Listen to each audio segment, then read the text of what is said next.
Shalom mpendwa katika Kristo, nilikuwa mbele yenu na mpendwa katika Kristo Zoe Fisto. Naja asubuhi ya leo nikiwasalimu nyote katika jina la Bwana wetu Yesu Kristo.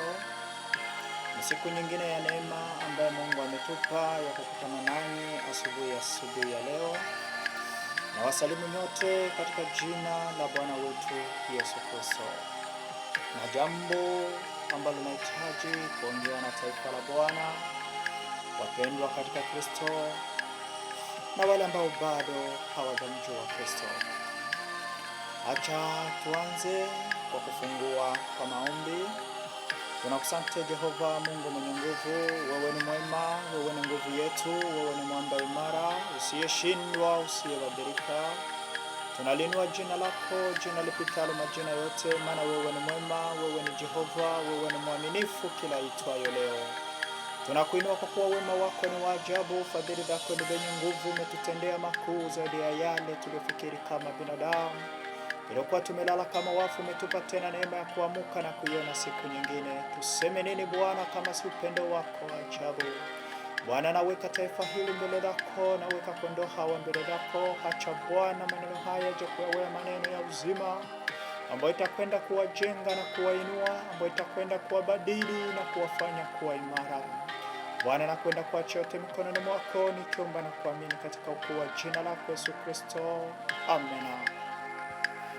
Ndugu mpendwa, kwa asubuhi ya leo nataka kunena na wewe juu ya upendo wa Mungu. Katika kitabu cha Yohana 3:16 kinasema kwamba kama jinsi ambavyo Mungu aliupenda ulimwengu hata akamtoa mwanawe wa pekee, ili kila mwamini asipotee bali awe na uzima wa milele. Hapa Bwana alitaka kutuambia kwamba upendo ni kutoa, na kila ambacho mtu anakuwa ametoa ni kila ambacho kimetoka katika moyo, si kwa kitu ambacho mtu anatoa akisubiri kwamba kuna majibu au kuna chochote ambacho anakwenda kupata cha zaidi. So asubuhi ya leo nitaka tuongee kama wapendwa katika Kristo. Kwa wakati huu ambao tunaishi ni wakati wa mwisho, wakati wa hatari, wakati ambapo tunaona kwamba kuna vuguvugu kubwa sana. Maana shetani ameingia katika ndoa, ameiba original za baba, ameua original za wakina mama, amechukua original za watoto. Mpaka sasa kuna wengine wanaona kama vile ndoa ni sehemu yenye jehanamu, yenye vita. Wakati Bwana amesema katika neno lake kwamba apataye mke amepata kitu chema, naye apata kibali mbele za Bwana. Swali linakuwa kwamba je, mimi niliyempata ndicho kibali changu nilichokipata? Kama Bwana anasema kwamba mali na vingine tunarisi kutoka kwa wazazi, lakini mke mwenye akili na mwenye hekima hivyo tunavirisi kutoka kwa Bwana. Je, niliye naye ndiye ambaye ametoka kwa Bwana? Hilo ndo swali la kuuliza. Sasa tunaliona wimbi kubwa hata kwa waamini. Ndoa imekuwa ni vita, mtafaruko wa kila kukicha, amani imetoweka, usaliti umetawala. Siko wakina mama, siko wakina baba. Tuko mahali ambapo mzazi yuko huru kumtoa mwanae ili mradi apate fedha. Tunamwona mama aliyeuchukoja uzito wa miezi 9 akamzaa mtoto kwa uchungu, lakini akisha kumzaa kamtelekeza kwenye majalala. Wengine wakachukua maamuzi ya kuteketeza viumbe hivyo. Kweli shetani ameona kwamba ndoa inapokuwa imara hata kusanyiko linakuwa imara. Maana Bwana alipoanza ndoa alihitaji kwamba kanisa lizihirike kwenye ndoa, maana ndiyo mwanzo wa kanisa. Lakini shetani alianza kuharibu toka katika bustani la Edeni. Ndipo Bwana akaleta kanisa kama sehemu ya kuja kuganga ile mioyo iliyovunjika. Lakini kwa sasa hata kwenye makanisa ndipo ambapo kunatoka mtafaruko. ndipo ambapo namwona mchungaji anakuwa ndiyo suluhisho kusababisha ndoa kuvunjika, ndio inakuwa suluhisho ya kufanya waliopatana kwa miaka wakauzao, lakini kwa siku moja akaja akasema kwamba huyo si wako yuko mahali fulani. Wakati mumezaa watoto 2 watatu, je, wale watoto wanakuwa wanani wakati ule mume au mke si wa kwako? Ndugu mpendwa, tumelala, shetani akatuibia dhamu, na ngumu zaidi ni vile ambavyo tumemtoa Mungu kwenye maisha yetu. Maana neno linasema kwamba Bwana ndiye mwamba imara, na wanaojenga kwenye mwamba huo hata pakija zoruba na upepo, nyumba zao zitabaki zimesimama. Tunapomtoa Mungu ndani ya nyumba zetu, tunakwenda kumpa shetani kibali cha kuilinda ndoa yetu, wakati ndoa ni mpango wa Mungu. Mungu ndiye mwanzilishi wa ndoa. Wakati tunayaondoa maombi kwenye familia zetu, ndipo ambapo tunamkaribisha mwovu. Wakati ambapo tunashinda kuelekeza watoto wetu kumjua Mungu na kujua kazi ya Mungu, kila ambacho Mungu anahitaji kwenye maisha yetu. Ndio maana akasema katika kile kitabu cha Mhubiri 12 aya yake ya 1 na ya 2 kwamba mkumbuke Mungu wako katika siku za ujana wako, kabla hapajaja siku za hatari. Masiku ambayo utasema kwamba haya sitoyaweza tena, wakati kutakuwa giza, una nguvu tena ya kusimama. Maana kwenye ujana ndio msingi unaotengeneza majira yako ya baadaye yatakuwaje. Mungu anakuhitaji kwenye ujana, maana ndipo ambapo unaweza, una nguvu. Maana kila ambacho umekiharibu kwenye ujana ndicho kitakwenda kukugharimu kwenye uzee. Kwa nini yote haya yanatokea?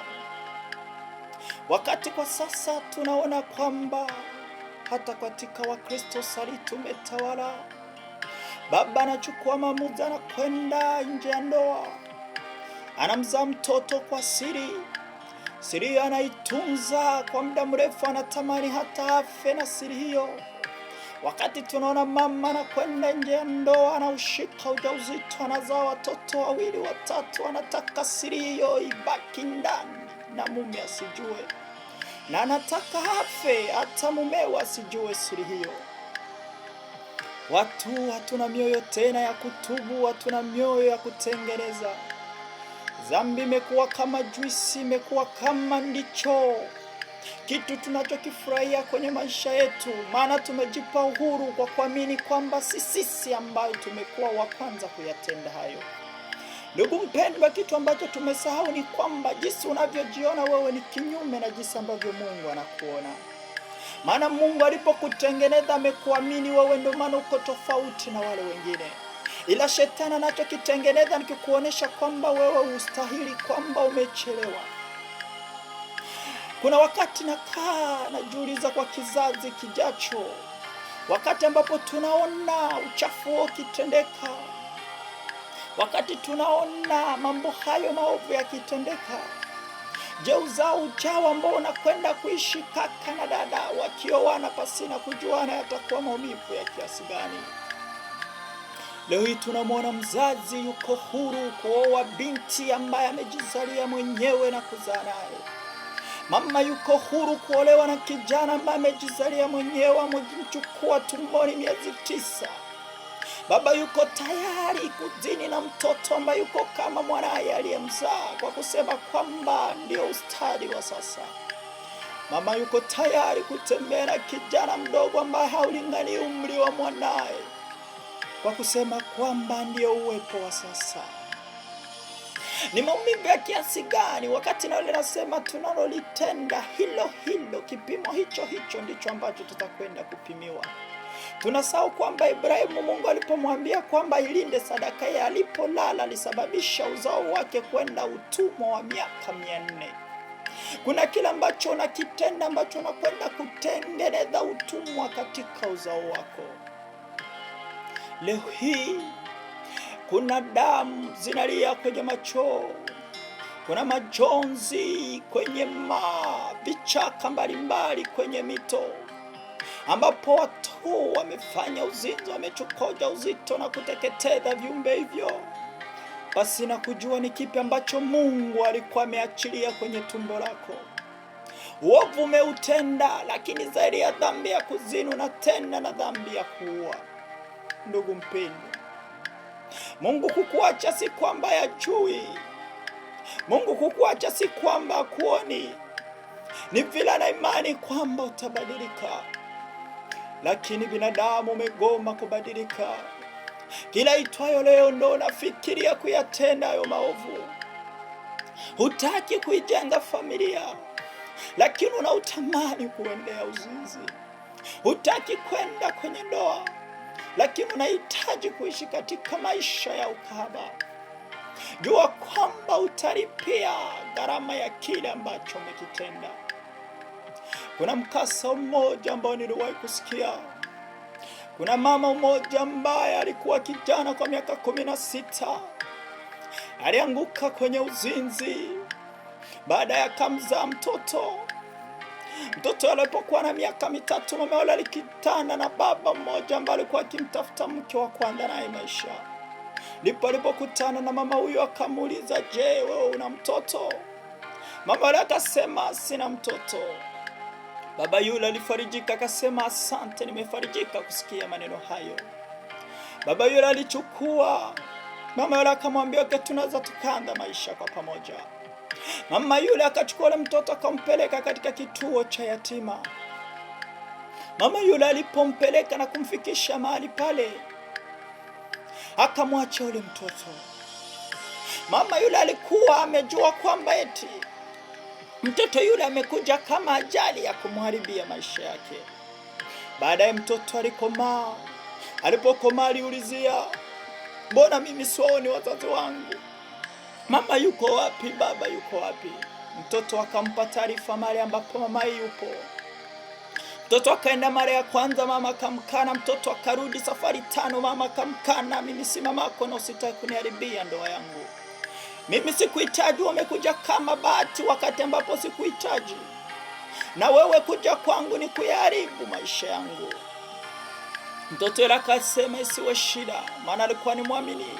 Akaenda akawaona watumishi wa Mungu. Wakamuita mamaye, wakamuuliza. Mama akasema, "Yes, mimi kwanza sina mtoto. Huyu anayeniita mama siniite mama, kwa sababu ana miaka mingi bila kuniona na amekuwa mtu mzima. Kwa nini ananihitaji mimi? Mimi niko kwenye ndoa yangu na amani. Mtoto alikuja kwangu kama jaribu la kuharibu maisha yangu, maana amekuja simuhitaji." Mtoto akalia. Akasema, "Mama, ni wewe ambao unanitendea haya.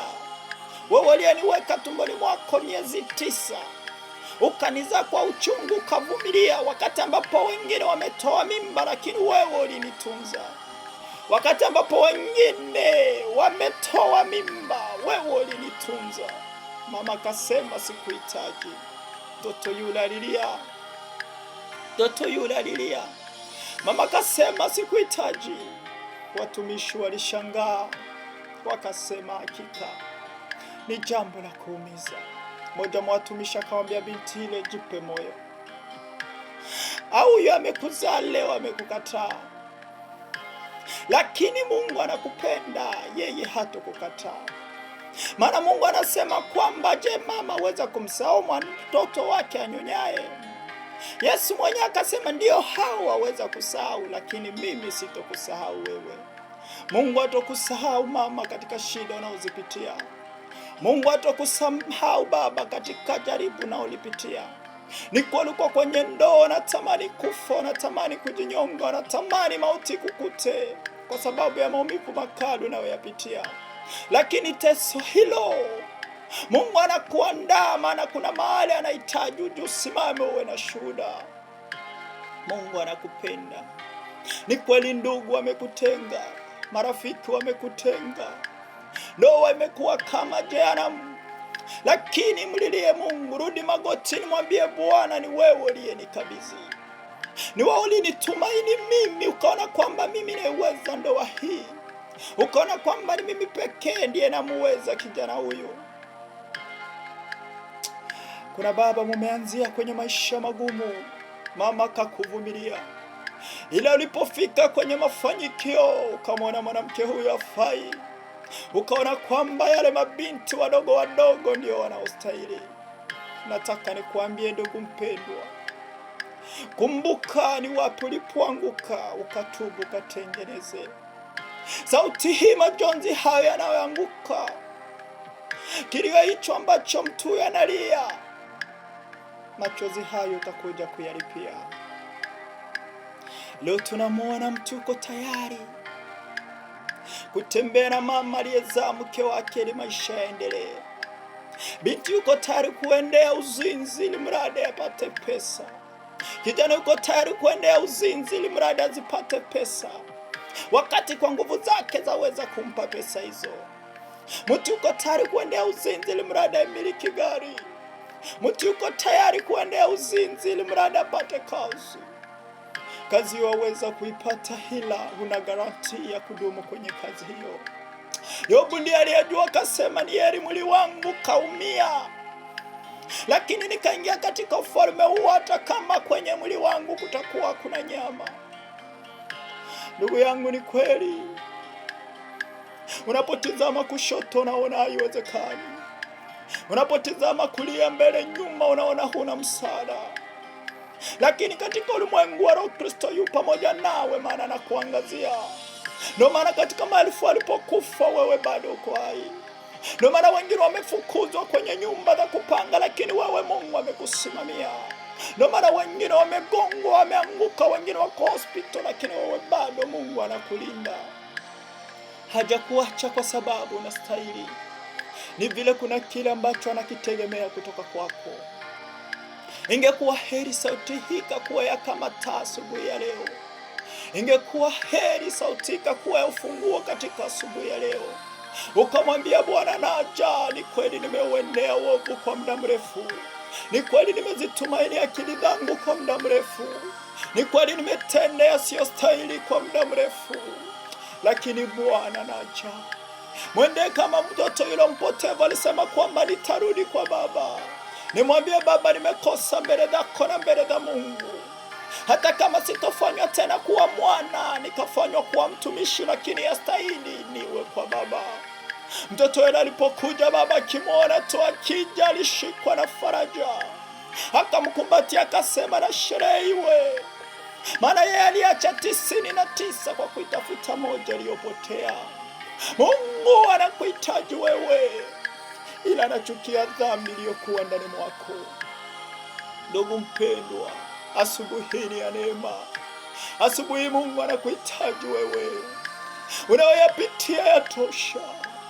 Uzinzi watosha. Ukaba, ulevu watosha. Bwana anahitaji angazie maisha yako. Leo una faraja, unasema kwamba yatosha. Ila utakapofika sehemu ambapo na uwezo wa kuinuka tena, utajutia. Bila Yesu maisha yako ni bure. Pesa bila Yesu ni bure. Simama umrejee Mungu wako, maana anakupenda na kuita asubuhi ya leo. Acha tuombe kwa pamoja. Tunakusante Mungu mwenye uwezo, Mungu mwenye baraka. Wewe ni mwema, wewe ni mwaminifu kila itwayo leo. Namleta baba huyu, mama huyu, kijana huyu, binti ambao wameinuka Bwana. Wamejitambua njia zao na maovu ambao wameyaendea. Lakini asubuhi Bwana wanakurejelea wakisema kwamba Bwana, tunajua tumenenda kinyume. Tumejitumaini akili zetu na kutenda yasiyostahili. Ila Bwana wanahitaji rehema. Ila Bwana wanahitaji msamaha wako. Wamekiri kwamba wamekutenda dhambi. Wamekiri kwamba wamenenda kinyume. Lakini damu yako pekee ndiyo yaweza kuwasafisha. Damu yako pekee ndiyo yaweza kuwaosha. Damu yako pekee ndiyo yaweza kuwatakasa.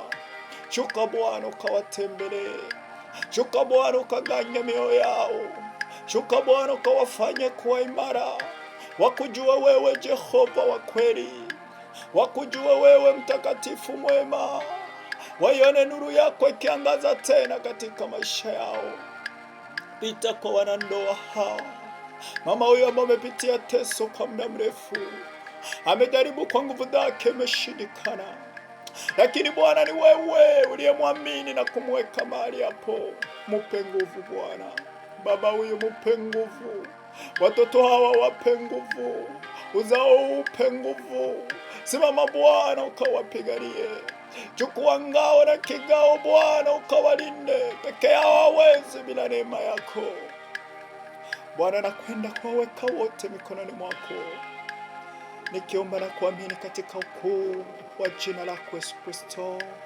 Amena. Ndugu mpendwa, kuna neema ambayo Bwana anakwenda kuachilia kwenye maisha yako asubuhi hii ya leo. Kuna milango ambayo Bwana anakwenda kufungua kwenye maisha yako mara tena kwenye asubuhi hii ya leo. Kuna faraja ambayo Bwana anakwenda kurejesha tena kwenye ndoa yako kwa asubuhi hii ya leo. Ni kweli umelia kwa muda mrefu, ni kweli umeumia kwa muda mrefu, ila Kristo anapofika yeye anakausha machozi. Ila Kristo anapofika kila kitu kinabadilika. Anapofika ndani mwako uzinzi unaondoka, ulevi, ukahaba, majivuno yanaondoka. Mkabidhi Bwana maisha yako asubuhi ya leo. Usikubali dhambi inayotawala ndani mwako. Kataa pepo hiyo.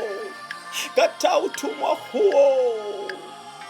Kataa utumwa huo wa kuharibu hekalu hilo la Bwana. Masturbation imefunga uzima wako. Kataa uchafu huo. Kataa, sema Bwana, leo hii ninakataa, nipe nguvu ya kuacha utumwa huu ambao shetani ameufunga maisha yangu na kunionyesha kwamba bila haya siwezi nikaishi. Kataa, mwambie Bwana, ni wewe pekee tumaini langu, ni wewe pekee wokovu na uzima wangu. Ni pekee anayeweza, ni pekee mfariji, ni pekee kimbilio, ni pekee anayeweza kupigania, ni pekee anayeweza kukufariji. Anasema sasa inuka uangaze, maana nuru yako imekuja. Inuka sasa mahali ulipo. Alimwambia Laeli, tulia tena, maana wanawake aliyekuwa tasa ni wengi. Ni kwa rumende utasa kwa muda mrefu, lakini kuna watoto ambao Bwana anakwenda kuachilia tena kwenye maisha yako. Usitizame ukubwa wa jaribu hiyo, lakini ambia jaribu hiyo ukubwa wa Mungu wako, maana yeye ndiye anaweza. Usitegemee binadamu. Umewategemea kwa muda mrefu ukamsahau Mungu wako. Baba aweza kukupa msaada, lakini una kikomo. Lakini msaada wa Mungu unakuja kama uzima. Anapoachilia, anakuwa ameachilia majibu ambayo binadamu hawezi akabadili. Inuka sasa mahali ulipo, ukatubu, ukatengeneze. Najua ni kweli watumishi wengi wamebadilika, wengi wamejiita.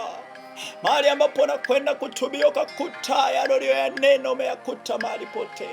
Lakini sikia kila ambacho moyo wako nakiri ndani mwako, kila ambacho moyo wako na kuaminisha. Usikubali kuishi na dhambi. Tubu, katengeneze. Ishi maisha ya usawa. Achilia dhambi hiyo moyoni mwako, maana kila dhambi la siri linaumiza. Ndio maana mwanamke aliyeshikwa kwenye uzinzi akampeleka kwa Yesu. Yesu akawaambia yule ambaye hajawahi kutenda dhambi au wa kwanza kumpiga jiwe. Wote walitizamana. Kristo akaandika chini. Alichokiandika ni kile walichokifanya kwa siri, japokuwa kikudhihirika. Walipoyaona kila mtu alikimbia. Ndugu mpendwa, inuka, usikubali dhambi hiyo itawale ndani mwako. Hata kama kuna wengi ambao wameanguka, Bwana anasema bado kuna mabaki katika watumishi wake. Inuka, inuka ukatubu, katengeneze. Inuka, maana Bwana anapenda mioyo iliyotubu, iliyopondeka. Maana wanaomtafuta kwa bidii ndio watakayomwona. Bado hajakuacha, bado anakupenda. Japokuwa kuna kelele ya sauti unaosikia kukata tamaa, ingine kikwambia kwamba utabaki jinsi ulivyo. La hasha, utobaki kama jinsi ulivyo. Kuna neema ambayo Bwana anakwenda kuachilia tena kwenye maisha yako.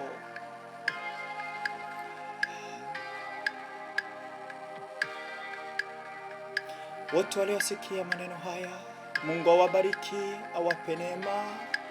Anawatakia kuwa na siku nzuri katika amani ya Bwana. Amena.